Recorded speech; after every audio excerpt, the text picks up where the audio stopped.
how do you as an MSP take this shift in public policy towards MSPs and actually put it into practice? How do you put it into your MSP day-to-day operations? How do you communicate that to your customers? Because a lot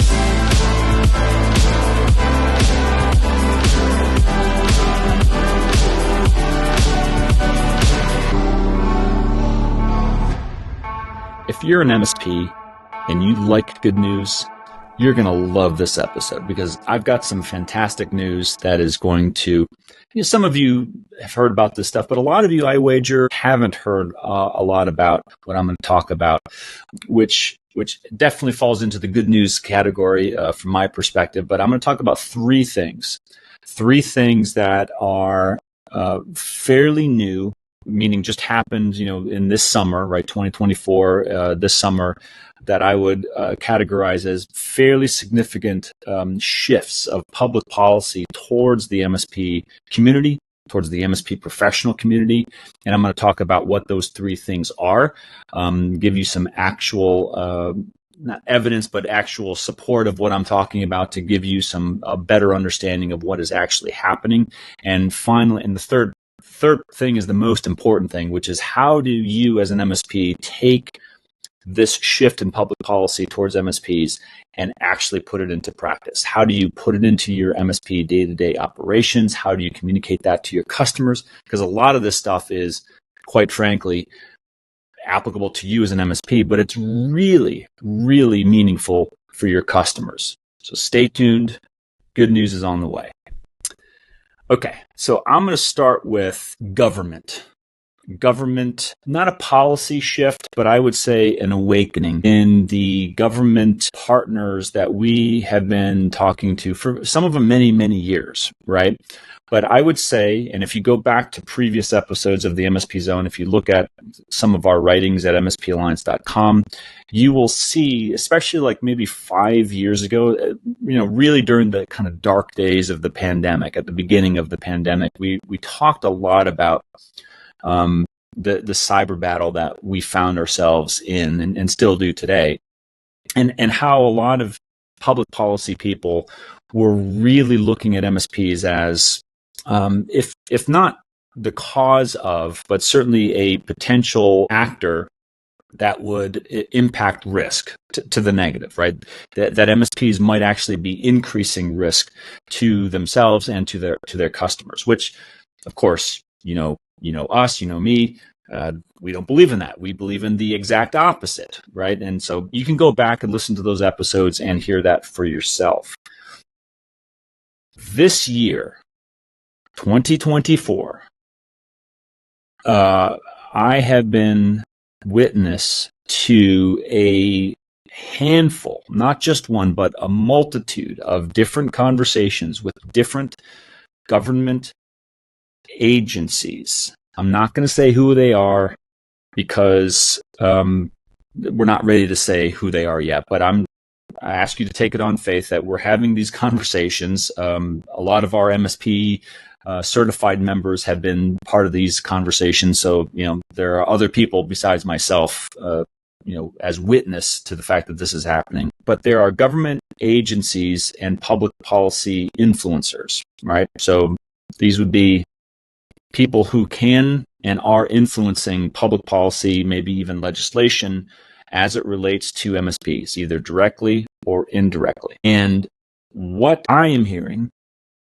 from these government agencies is very different than what we were hearing 5 years ago.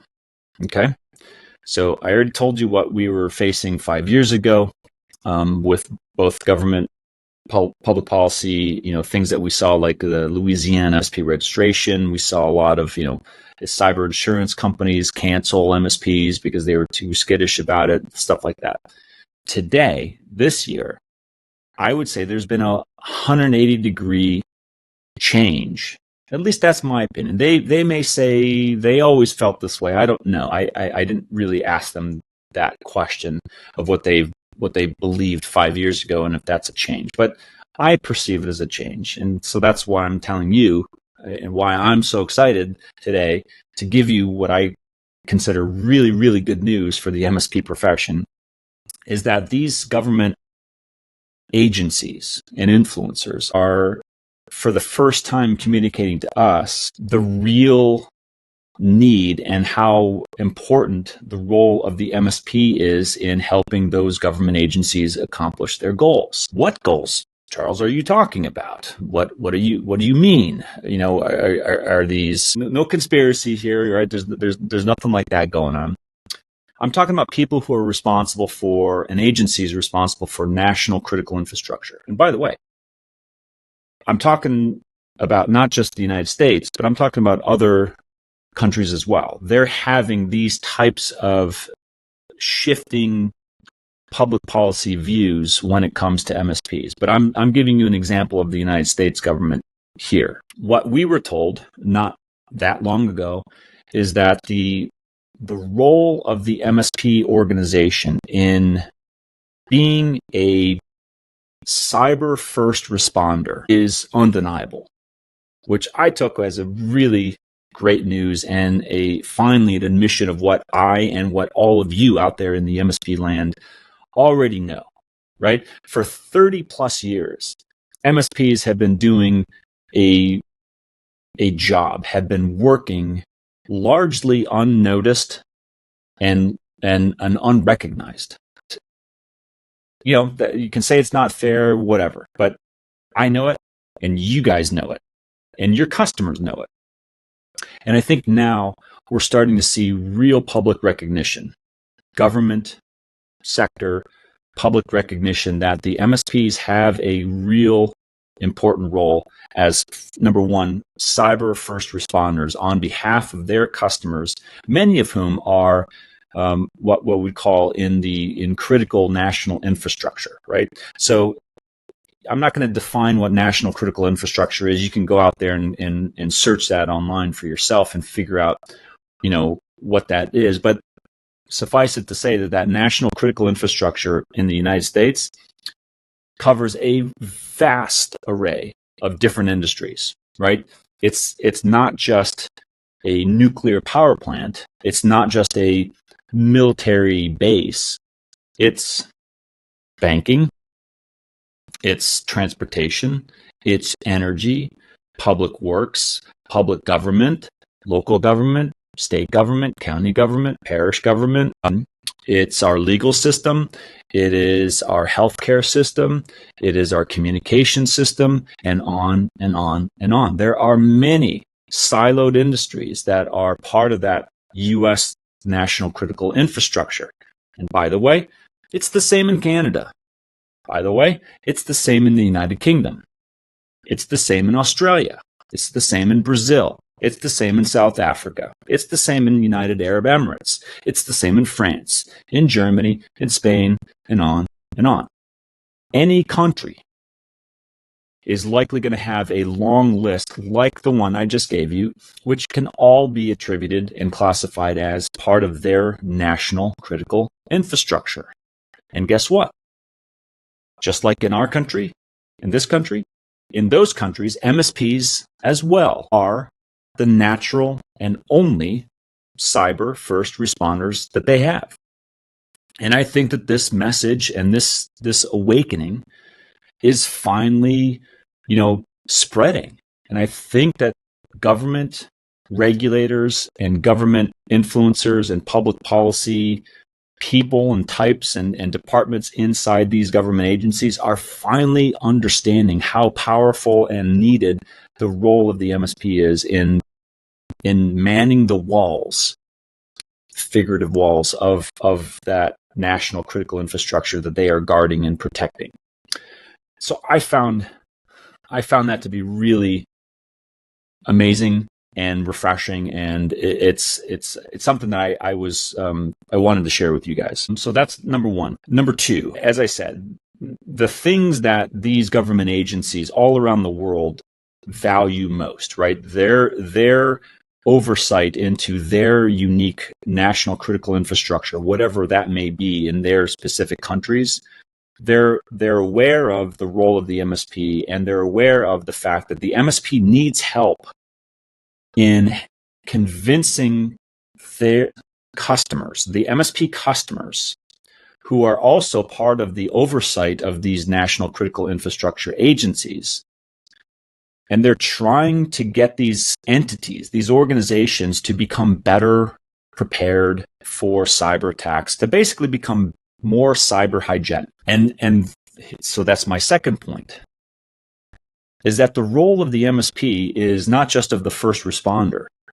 The role of the MSP in the view of these government agencies we're talking to is also shifting to chief cyber educator, chief compliance educator, if you will. More on that in a moment.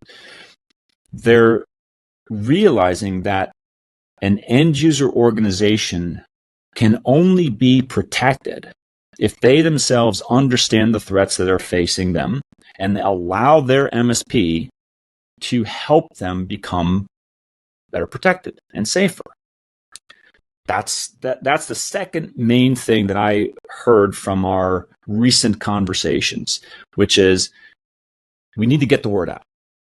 And before you ask, I'm already telling you, get ready. MSP Alliance is going to be at the forefront of this campaign starting now. I mean, it's already started. You may not know that, but it's already started.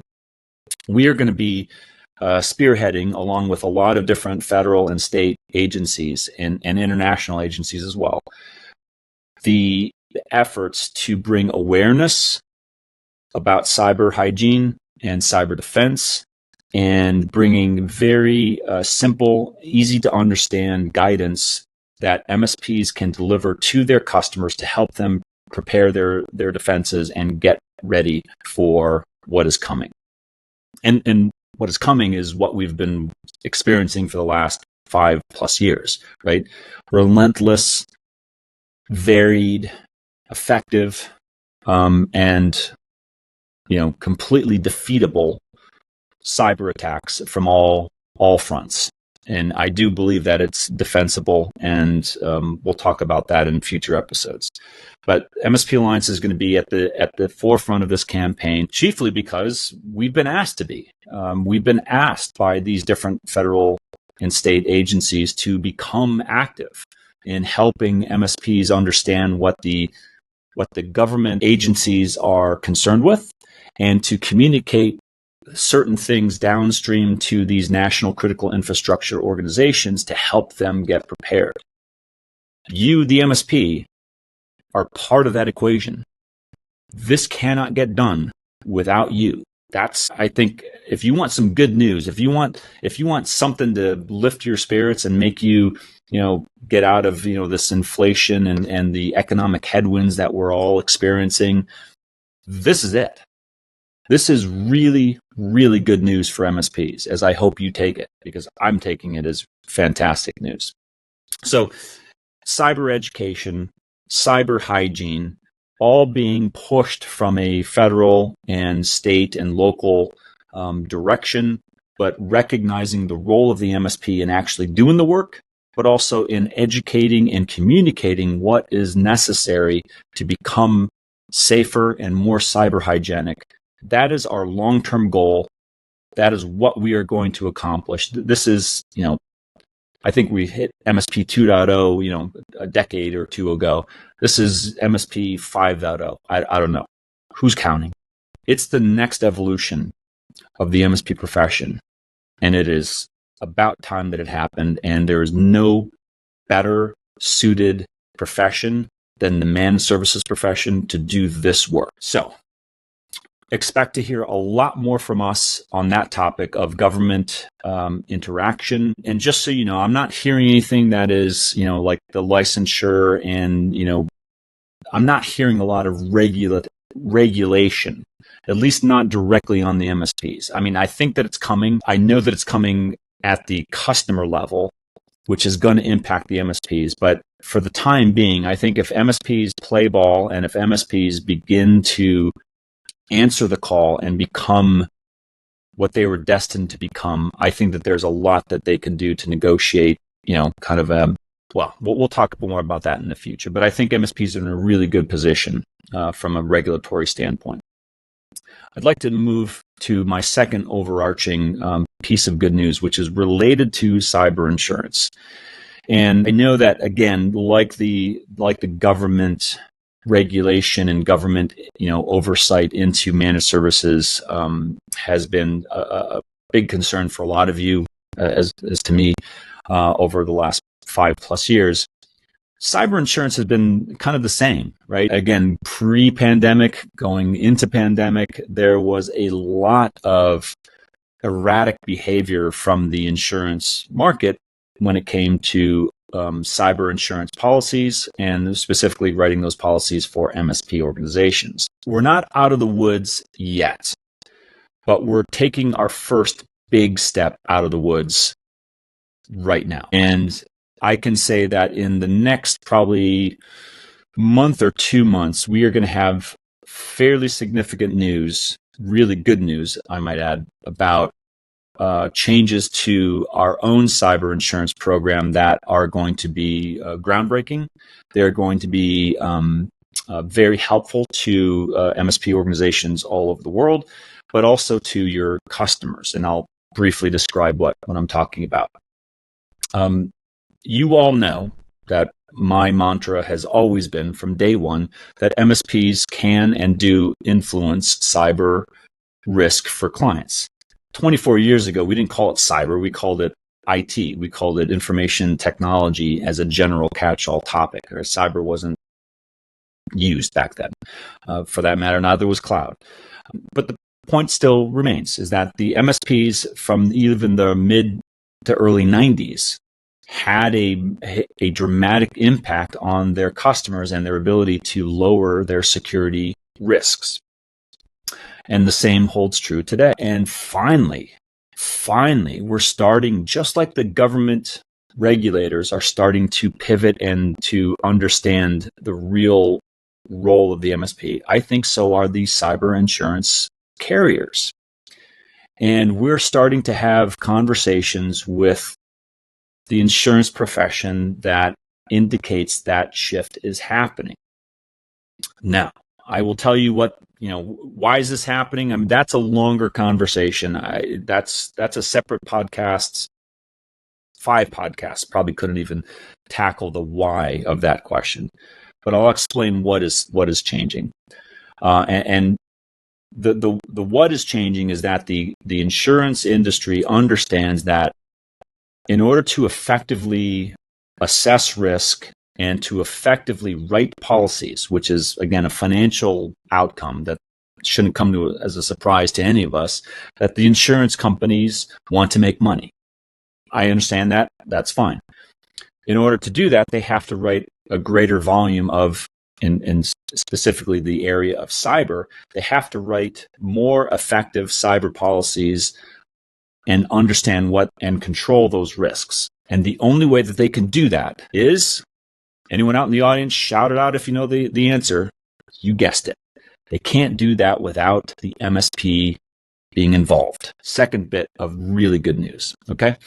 So if you are with me so far, the insurance industry wants to write more policies. They want to write more policies that they can understand and have accurate risk assessment for those policies that they're writing.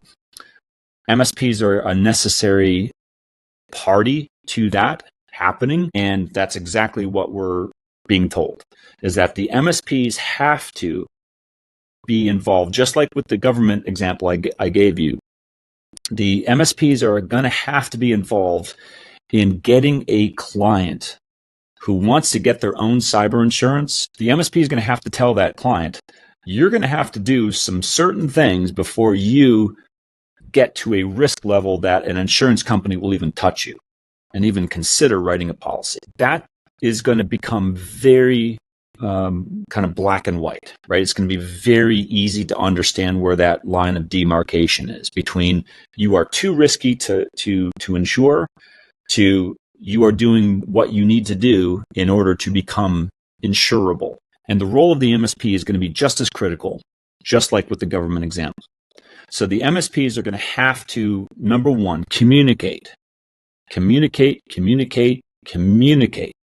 the expectations of general cyber hygiene, minimal cyber hygiene, and hopefully go well above that, mind you. But minimum cyber hygiene in order to achieve a level of, can this entity become insured in a cyber policy? So there's an education and information role for the MSPs. And then the actual work, what the MSPs already know how to do, get the work done.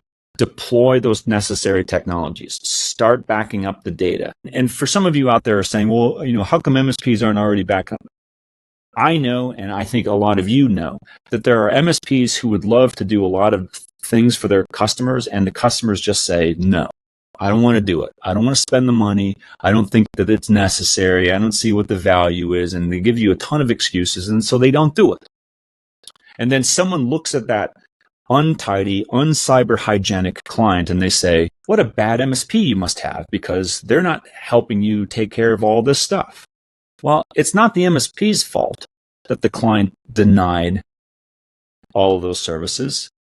It's the client's fault that they chose that action.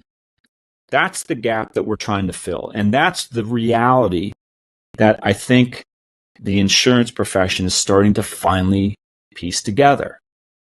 Now, I'll go a step further. It's my belief that not only do MSPs have a role as educator and also as the implementer of these cyber protective technologies in these organizations, but I believe that the MSPs also can lower risk, assuming that the clients are willing to listen. And in the case that something bad does happen, what we're hearing, this is groundbreaking, what we're hearing is that there's a role for the MSP organization to actually step in and immediately do work that would help an organization recover from a cyber incident that was not necessarily the fault of the MSP, right? So there's a legal, swamp here to get into about how that is written into the contracts, and we're going to address that legal issue as well in another episode. But it is possible for an MSP and a customer to do everything that they should be doing and still be compromised in a data or security event, just because if the bad actors want to get in, they can get in, right? This is not a guarantee that nothing is going to happen, right? Having a bank vault does not guarantee that the bank is never going to be robbed. Banks get robbed all the time. Federal agencies, 3-letter agencies that have fantastic security, cybersecurity at that, they still get breached, from time to time. And if they can't keep out the bad actors, you're not going to have a 100% guarantee that no one's going to get in policy, because that's just not reasonable. And so what I'm talking about is if you're doing things that you should be doing, remember back to our cyber and managed services immunity discussion a couple of episodes back. Go listen to that if you want to get up to speed on this concept of immunity. But if MSPs and their customers are doing what they should be doing, then in the event that there's a data or security event, the insurance industry is telling us, you know what, it might just be better if the MSPs do that work, because they're already in the network, they're already active in defending it, and they probably are going to be far better, quicker, easier, cheaper than going outside to another firm that has to acquaint themselves with the network and how things are done. The MSP's role in playing digital forensics and incident response is, in my opinion, going to change in the near future, bringing greater opportunity and responsibility for MSP organizations, provided, again, that they are doing things appropriately and provided their customers are also doing things appropriately, right? Those are a lot of conditions here, but I'm telling you folks, the cyber insurance industry is waking up, and they're finally understanding the true value of the MSP profession and MSP organizations, and these conversations are happening as we speak. And just like with the government example, I took that as really fantastic news because it's a game changer. It's a game changer just because of the way that they're looking at MSPs compared to how they were looking at MSPs 5-10 years ago. And I'll take that any day. And again, we're going to have a lot of updates. As we get them, we will let you know. So my third general overarching concept or topic that I want to talk about is incorporating all of these elements. The MSP as an educator, the MSP as a frontline first responder for things IT, security, data, etc. What is going to happen is going to be a perfect opportunity for MSPs to set expectations for a client to say, you don't have to get it all from us, but if you're not getting it from us, you're going to have to do it yourself, or you're going to have to get it from somebody else. But you're not going to be able to ask for the help of an MSP and not do certain things at a minimum level to maintain a minimum cyber hygiene level. MSPs are going to have to communicate that, argue for it, and I guarantee you're going to have a fair number of customers who are just going to say, I don't want to do it. And we're going to have a watershed moment in our profession where MSPs are going to have to say, well, guess what? Not only are we not going to be able to insure you, we're not going to be able to do certain things for you. We're certainly not going to be able to put you on the same type of contract. You're going to have to probably pay a fair bit more for your IT services. You're going to be further down the priority list for when bad things happen to you because you're just refusing to come into the 21st century and behave properly. Or you're going to have some of those kind of uncomfortable moments, but you're going to have those moments.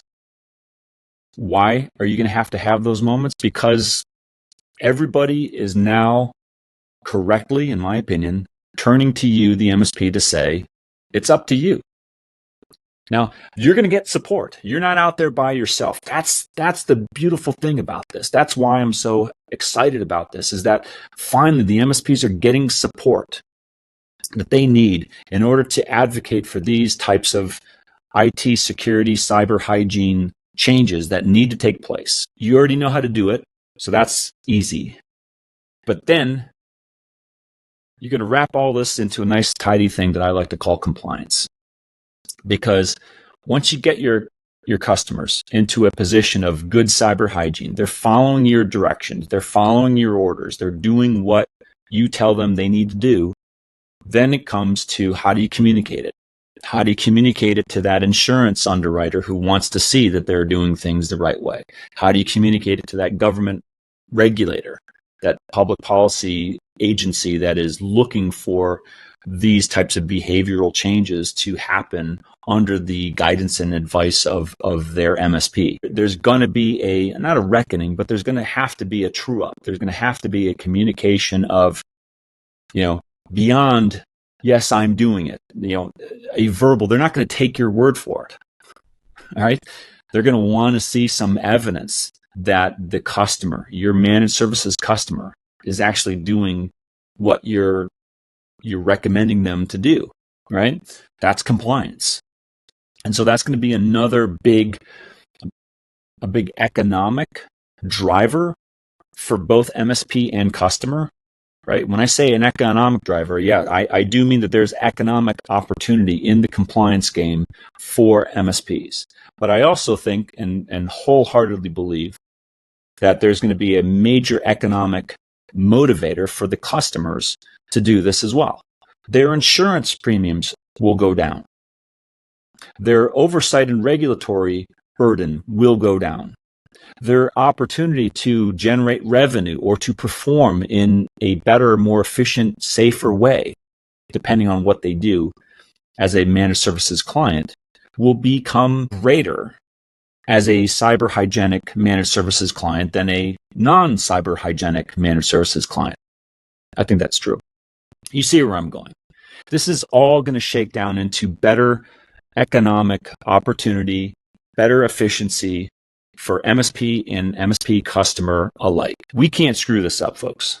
We have to see this done. And we are doing everything we can at MSP Alliance to make sure that the powers that be understand what MSPs like you out there do every single day with nobody calling attention to it, singing your praises, saying what I know and what all of you know, which is how hard you all work to protect yourselves as MSP organizations and to protect your customers.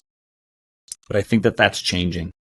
I really believe it's changing. And I think that we're about to embark upon a new era where MSPs have the support of different organizations to accomplish these goals, to do the important work in cybersecurity that needs to be done. And I'm just really thrilled about being part of this profession. And I promise you, as soon as we hear anything in terms of updates on these topics, we're going to let you know. But I thought that might brighten your day a little bit. I hope it does. It certainly has brightened my day. And I'm telling you, things are changing. Things are changing for the better. And there's no better time to be an MSP than today.